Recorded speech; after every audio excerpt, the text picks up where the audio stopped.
સાંસારિક દુઃખનો અભાવ થવો એ પહેલો મોક્ષ, અને આત્મ સુખનો સદભાવ થવો એ બીજો મોક્ષ.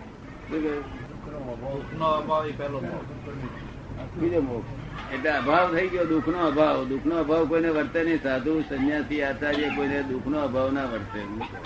શું રાજમાંથી આ ભાઈનો પ્રશ્ન છે કે હું શુદ્ધાત્મા છું, એ પણ એક વિકલ્પ છે, અને જ્યાં સુધી વિકલ્પ છે ત્યાં સુધી મુક્તિ નથી. આ વિકલ્પ હોય તો ના, વિકલ્પ હોય તો મુક્તિ ના થાય. શુદ્ધાત્મા એમ બોલે ચાલે નહીં, એવું દાડો વરે નહીં, એવું ગપ્પો મારે ચાલે નહીં. ગમે તેમ બોલે શુદ્ધાત્મા એ કઈ ચાલતું. વિકલ્પ જ છે બધા. શુદ્ધાત્મા થઈ જવું જોઈએ. શું જયારે પોતાનું નામ દૂર ખસી જાય ત્યારે લાગો, દેહાધ્યાસ છૂટી જાય ત્યારે શુદ્ધાત્મા બોલાય.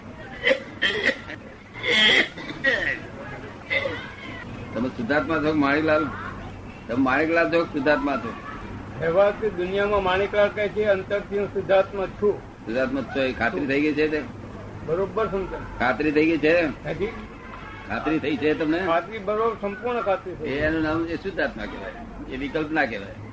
તો દેહાદ્યાસ જાય નહીં તેમાંથી વિકલ્પ. અત્યારે ગમે તે માણસ બોલે શાસ્ત્ર લખી શુદ્ધાત્મા એટલે બોલવા મળે, દાડો ના રહે.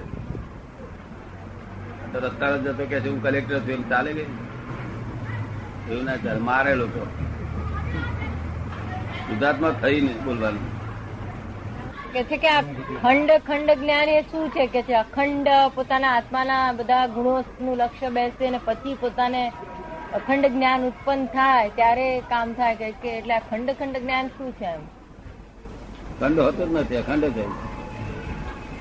ખંડ હોય ને જ્ઞાન ખંડ ના હોય. જ્ઞાન અખંડ હોય, બુદ્ધિ ખંડ હોય, બુદ્ધિ ખંડ હોય અને જ્ઞાન અખંડ હોય. લક્ષ પણ ખંડ હોય અને અનુભવ ખંડ ના હોય. પ્રતીતિ ખંડ હોય, લક્ષ પણ ખંડ હોય, પણ અનુભવ અનુભવ જ્ઞાન ખંડ ના હોય.